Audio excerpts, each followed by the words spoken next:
Hey good people, Batavia here. So we're talking about a garden mistake I've made that's going to change the way that I'm gardening for the rest of the season, as well as a bit of my garden journey. Okay, doke. So quick housekeeping items. Thank you to those who like, watch, comment, share, and subscribe to Be Better Garden. I appreciate it. If you haven't subscribed already, consider it. And if you do, you can hit the notification bell. You'll be alerted each time I share more #Garden Joy. Okay, doke. So digging right in. The space that this issue is impacted is primarily this garden bed here, but it's also going to be some changes I'll need to make in the front yard garden. So quick backstory, I have been in the garden in this area since the summer of 2008. My grandparents actually helped me build out the garden in that space over there. It wasn't the cage baby at that time. It was just that kind of dirt patch, 30 foot by 4 foot. We planted in ground. I did that for a bunch of years. Then I started to expand the garden, building, a raised bed on the deck, then another raised bed, exploring containers. Fast forward to 2016-ish is when I started to explore direct sowing through seed. All of that time before that, I've been purchasing transplants. And as a part of that, I was basically limited to budget and space, right? But in 2016, I had started to collect some seed packets and then started direct sowing some things. And then fast forward to 2019 when I built out the front yard garden. So digging up the grass, getting some raised beds up there, and leading me to 2020 when I just knew I couldn't kind of plant out the garden through only transplants, right? So I had my basement set up where I could start a lot of vegetables from seed. And so that's what I did. But ever since then, I've had some trouble with some of the brassicas and getting them started from seed. And we won't diagnose that, but that's basically the setup to lead you to why I'm still purchasing quite a few of my brassica transplants. So most of what you'll see has been purchased, and mostly, no issues with it. But this year ran into a couple of problems. So this year I purchased cabbage transplants. These are doing pretty well. There is a bit of bug damage, which we'll talk about the netting towards the end. And then I also have some cauliflower. I think there's only one plant left back here, but there are a few in the front yard garden. So we have cauliflower finally being produced at the end of June. By the way, today is June the 28th. I garden in Zone 6. I'm in Chicago, Illinois. But back to where we are. We also have broccoli that we purchased as transplants, and I've been harvesting that. This is probably going to be the last head, which is the prettiest. And then I also have my beloved collards that I wanted to plant out. Again, purchased transplants. This is probably the second year I've gotten them from like your big box home improvement store, where all of my previous years I would buy them from garden centers. And so this is relevant, I think. And the reason why I moved to buying them from your home improvement stores is in March, my regular garden centers, the smaller businesses, generally aren't open yet, or they don't have transplants in yet. But the plan for this bed was to grow collards here, to grow collards in this row, and then in the middle was kind of like my temporary planting. I did have a cabbage plant here, but I pulled it because it just didn't seem to be growing. And then I have this red cabbage here. Again, another purchased transplant. And then I knew that I would have broccoli kind of in this row here, and ultimately I'd be pulling it around this time. And the intention was to give these plants on either side room to spread their wings, knowing that for me in my space, once I plant collards, they'll be in the garden for the rest of the growing season, all through summer, all through fall, basically, unless they're diseased or unless I pull them for some reason, they'll continue to grow. But I'm going to tell you, when I first started to notice the growth, when they started to get taller and wider, I looked at these plants, and some of you are going to already guess what's happening here. But I looked at these plants and said, I've never seen collards grow in kind of like this cup shape, where the leaves grow this way. But I started to do the math on what I purchased, what I planted, what I planted where, and just said, well, you know what? Maybe it's a variety I'm not familiar with. This is actually the tag here, and it doesn't name their variety. It kind of just says, hey, this is, you know, kind of the vendor's choice. So I really didn't know what I was planting, and so I kind of just went with that, right?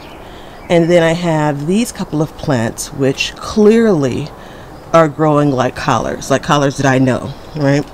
And so I kind of shrugged my shoulders and said, well, maybe I've gotten the tags mixed up. Maybe these again are kind of a different variety of collards, right? And maybe these are, could they be broccoli plants? Could they be cauliflower? So interestingly enough, I was actually studying kind of the leaf pattern. You can see kind of the different color for this type of broccoli as well as the different shape. And so I knew that these leaves weren't the same. You know, I was even studying kind of the way the stem produces and the way that the leaves come out of the stem. And so again, this all looked familiar to me, but had a lot going on in the garden, kept on moving. Then I had this plant, which I have bent over just so it won't break through the netting. This plant started to bolt, and so then it started to get weird, and I'm just like, well, maybe that's a broccoli plant.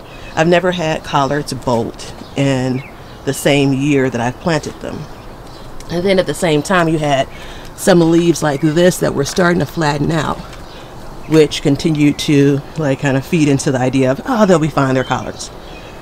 But then this is 2 days ago now, we'll show you where I realized that's not what I was dealing with. So a part of my plan had been to plant one single collard plant here where there's really no real netting covering the full plant, and the intention was to see how well it does without kind of any protection against the cabbage moth. And again, my preference for that is to provide some type of cover versus, you know, sprays and things of that nature. But then a couple of days ago, I noticed these. We're gonna zoom in. So I noticed these buds, and I said, all right, so I know enough about growing collards to know that that's not how they produce. And then a second later, it dawns on me, these are Brussels sprouts. And so if this is a Brussels sprout plant, again with that cup-shaped leaf, you start to look into this bed and it all becomes clear. So I have been watching Brussels sprout number 2, plant number 3, 4, and 5 grow. There was a 6th plant that was in that space, but I pulled it because it was kind of stagnant. So 6 Brussels sprout plants are a lot. That's more than I would ever intentionally plant in my garden. In fact, I actually had already started some Brussels sprouts. That's why another reason why I didn't think to purchase them when I was buying transplants earlier. And they are doing well, right? So I have one in this container, right? And the leaves look similar, but the ones that I purchased are absolutely more uniform. That's the reason why, another reason I guess why I didn't put 2 and 2 together. Then I also have 3 more in the front yard garden. So all in, now I have 9 Brussels sprout plants. And we're not gonna get, you know, too far ahead of ourselves. First year growing them, it looks like they're all on the road to producing, you know, and if 9 Brussels sprout plants produce, that's quite a bit. But the reality is things change in the garden. So maybe they don't all produce. And that's not what I'm hoping for, but again, just trying to be realistic. But the bigger issue for me is now I only have 1, 2, because we're not going to rename these plants. These are collards. No matter what happens with them, we're going to call these collard green plants. And I'm just going to assume that this was a collard green plant that bolted, which again is fine. But this isn't a part of my garden design, right? You know, and the question becomes kind of where do I go from here? So a few options. Number 1, and not necessarily in kind of the order in which I'll consider them, but number 1, I could pull a couple of these Brussels sprouts, right? There's the same places that I mentioned that normally don't have or not open early in the spring. They're absolutely open now, those garden centers, and they, from my experience, sell collard green transplants, among others, all throughout the summer here. And so they start to look a bit beat up as we get further into the summer, but I could just swap in, you know, some transplants. They'll be smaller, you know, I believe they'd be fine. So that's option 1. Option 2 is let everything stay as it is, right? And then start some collard greens from seed again. Give it another go, right? Because we're not giving up on that. We're continuing to start each year, although we haven't had the greatest success. And then when some space opens up in the garden, I could basically plant it out there. Another option would be to kind of forego it all, right? You know, again, leave everything in place. Enjoy these. You know, they're going to produce quite a bit. And just be more mindful, I guess, as I go into next year. Hopefully I'll not need to purchase as many transplants, and I can keep better track of what I started and what I'm actually planting. And so there are probably another 2 or 3 options as well, but I've settled in on it. It actually, the thought was immediate when I realized kind of what this layout now is. I'm going to go ahead and start collards from seed. I'm going to consider kind of the different weather. I'm going to start some outside in seed cells. I may, in the next couple of weeks when I pull some plants in the front yard garden, I may direct sow them as well, but I'm going to hedge my bets, starting them from seed in seed cells outside, as well as inside under lights. You know, I'm thinking that puts me somewhere in August to be able to plant them out in preparation for my fall plantings. So the reason why we're starting to really kind of stir and make this lemonade is this falls into a different plan that I have. So for that, we're going to take you to the front yard garden. So the city's starting to wake up, so we'll be quick up here. But my plan for this space, this is one of the larger beds in the front yard garden. I think it goes 10 feet by 3.5 feet, was to let these plants finish out. I have my okra here, but ultimately these broccoli and behind it cauliflower plants are going to be pulled at some point in July, right? And so I was going to put more like kind of late summer things here. And we're going to leave this space full of these plants. These are some kale plants. Here is my 1, 2, and 3 other Brussels sprout plants. And we're just going to keep this covered. And just a quick note for those on the netting. I really love the look of it. I love the ease of moving it about, you know, opening it and closing it. It's much more easy to navigate than the tulle fabric, which I've used in previous years. But I'm comfortable with saying at this point, based on having the netting in various places, there definitely is more of an opportunity for the cabbage moth to get inside. I've chased out cabbage moths in the backyard garden far more often than I ever have with the tulle fabric. Again, I've always said the downside with the tulle fabric is I've not been able to get more than 1 season out of it. I mean, it's not made for kind of this exposure to the elements, right? The tulle fabric isn't. Where this is garden netting, right? So I expect to be able to use this next year.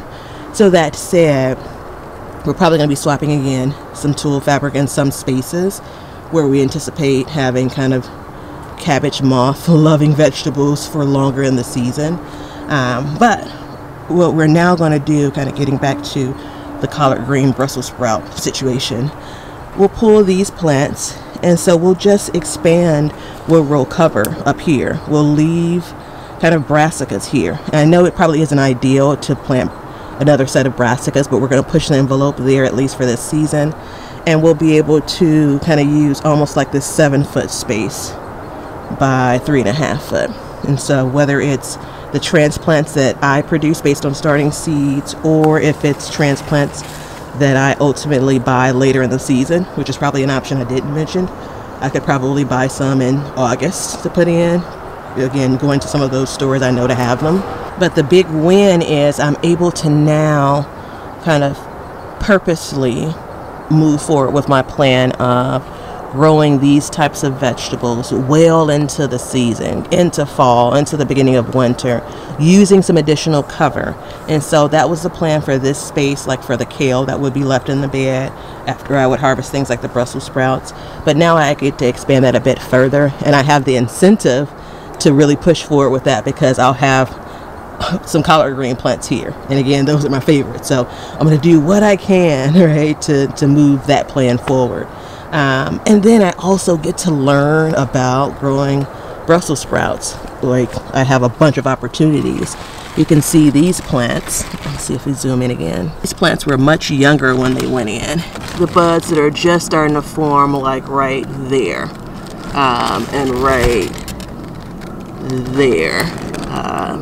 So itty bitty. I get to watch these plants grow and how they grow, and probably the most ideal space. This is the sunniest spot in my garden, front yard and back. This is a raised bed compared to the Brussels sprouts that are growing in the one container on the deck, which is about 17 gallons. So you think about different watering needs compared to the 10-gallon container that we first showed with the Brussels sprouts, compared to the 7 by 4 foot bed that's on the patio, right? You know, so I'm gonna make the best out of this situation, and it's going to be interesting kind of as these next couple of months unfold. So yeah, that's what I got. Okie doke. Thanks for spending some time with me. If you have any questions or comments, feel free to drop them below. If you have experienced something similar, please do share. And I'm looking for Brussels sprout recipes because it looks like I'm going to need them. I'll see you all in the next video, which could be about tomatoes, or it could be about container gardening. I have like 60 containers I'm growing in this year. So I'll see y'all then.